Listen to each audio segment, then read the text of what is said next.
Bismillahirrahmanirrahim. Elhamdülillahi Rabbil alemin. Ve salatu ve selamu ala eşrefil enbiyai vel murselin. Nebiyyina Muhammedin ve ala alihi ve sahbihi ecma'in. Rabbi şrahli sadri ve yessirli emri ve ahlul uqdeten min lisani yafqahu qavli. Əziz müsəlmanlar, bugünkü mövzumuz Ramazan bayramı ilə əlaqədardır. Bayramdan əvvəl nələr edəcəyi və sonra nə etmək məsləhətdir? Bu haqda danışacaq.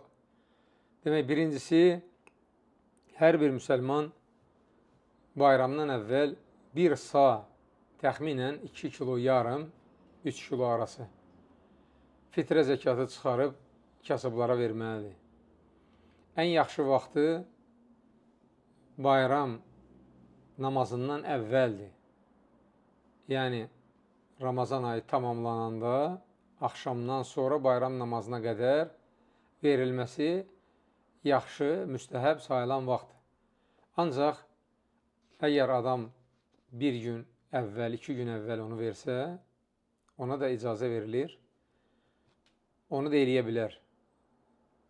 Amma yenə deyirəm, ən yaxşısı, müstəhəb olan vaxtı bayramdan əvvəl olan vaxtdır. İkincisi, bayram namazından əvvəl xurma yeməkdir. Yəni, səhər durub bayram namazına getdikdə, evdə xurma yeyib getmək, həm də tək sayda, Peyğəmbər sallallahu aleyhi və səlləm bayram namazına getdikdə, evində tək sayda xurma yeyib, sonra gedərdi. Və bir də bayram namazına getdikdə bir yolla gedər, başqa yolla qaydardı.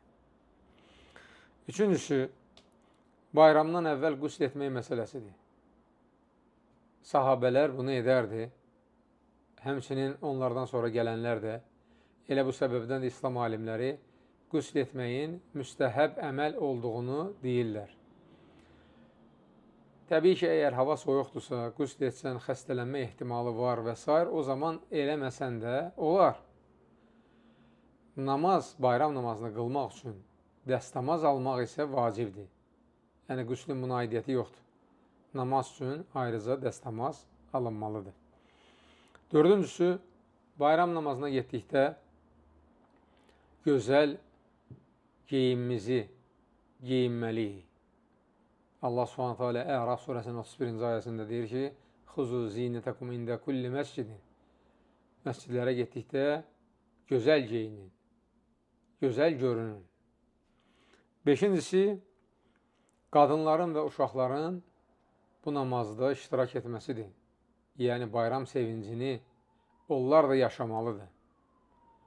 Peyğəmbər sallallahu aleyhi və səlləm əmr edərdi ki, bu namaza qadınlar da, uşaqlar da gəlsin, onlar da iştirak etsin. Altıncısı, bayram namazına qədər, yəni Ramazan ayının tamamlandığını bildinizsə, artıq elan olundu ki, tamamlanıb, səhər bayramdır, bayram namazına qədər təkbir gətirmək müstəhəb əməllərdəndir. Çoxlu savab qazandıran əməllərdəndir. Allahu Akbar, Allahu Akbar, Allahu Akbar, La ilahe illallah, Allahu Akbar, Allahu Akbar, və lillahil həmd. Sonra, yeddincisi, bayram namazını qıldıqdan sonra müsəlmanları təbrik etməkdir. Demək, bu xüsusda ayrıca bir dua varid olmayıb. Lakin, istədiyin kimi təbrik edə bilərsən. Məsələn, deyə bilərsən ki, Allah bizdən də, sizdən də salih əməlləri qəbul etsin və ya Ramazan bayramınız mübarək olsun və s. Ancaq, dua etdikdə diqqət etmək lazımdır ki, dua Ramazan bayramına münasib olsun. Bəziləri deyir ki, yeni il bayramı mübarək, yeni ilin mübarək. Bu düzgün deyil. Şəmsi təqvimi ilə yeni il yanvarın 1-dən başlayır, qəməri ilə də Muharrəmin 1-dən. Yəni, bu heç cür düz gəlmir. Yeni il münasibəti ilə təbrik etmək. 8-incisi, bir-birinizi təbrik edərkən, namazdan çıxıb, bayram namazından sonra bir-birinizi təbrik edərkən, sadəcə əl sıxmaq kifayətdir.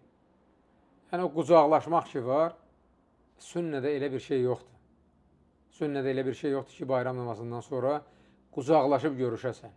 Odur ki, sadəcə əl sıxmaqla görüşüb kifayətlənin. 9-uncusu, ən əsas əməllərdən biridir bu. Ramazandan sonra, yəni bayramın səhəri günündən Şəvvalın axırına qədər istədiyin günlərdə dalbadal, ayrı-ayrı fərq etməz, 6 gün Şəvval ayının orucunu tutmaqdır. Peyğəmbər sallallahu aleyhi ve sellem deyir ki, kim Ramazandan sonra 6 gün Şəvval ayının orucunu tutsa, bir il oruç tutmuş sayılar. Yəni, bir ilin savabını qazanar. 30 gün, o da 6, 36 ona vurulur. Hər gün 10 savaba vurulur, 36 olur 360. Bir ilin savabını qazanır. Və nəhayət sonuncusu, 10-uncusu, Ramazanda etdiyimiz ibadətlərin, tutduğumuz orucun qəbul olunması üçün Allaha dua etməkdir. Bizdən əvvəlki müsəlmanlar Ramazan yetişməmişdən 6 ay əvvəl çoxlu-çoxlu hər gün dua edirdilər ki, Allah onlara o aya yetişməyi müvəffəq eləsin. Və bu aya yetişib Ramazanı keçirdikdən sonra yenə bir 6 ay dua edərdilər ki, Allah bu ayda onların tutduğu orucu və etdiyi ibadətləri onlardan qəbul eləsin. Biz də həmçinin dua edək. Özdə İbrahim, İsmail Peyğəmbərin aleyhissalam bizə öyrətdiyi möhtəşəm dua ilə hamımız üçün dua edib deyirəm. Rabbena təqabbal minnə innəkə səmiul alim. Ey Rəbbimiz, bizim etdiyimiz bu əməlləri bizdən qəbul et. Həqiqətən sən eşidənsən, bilənsən. Subhanəkallahumma və bihamdik. Əşhədu ən la iləhə illə ənd. Əstəğfiruka və atubu ileyk.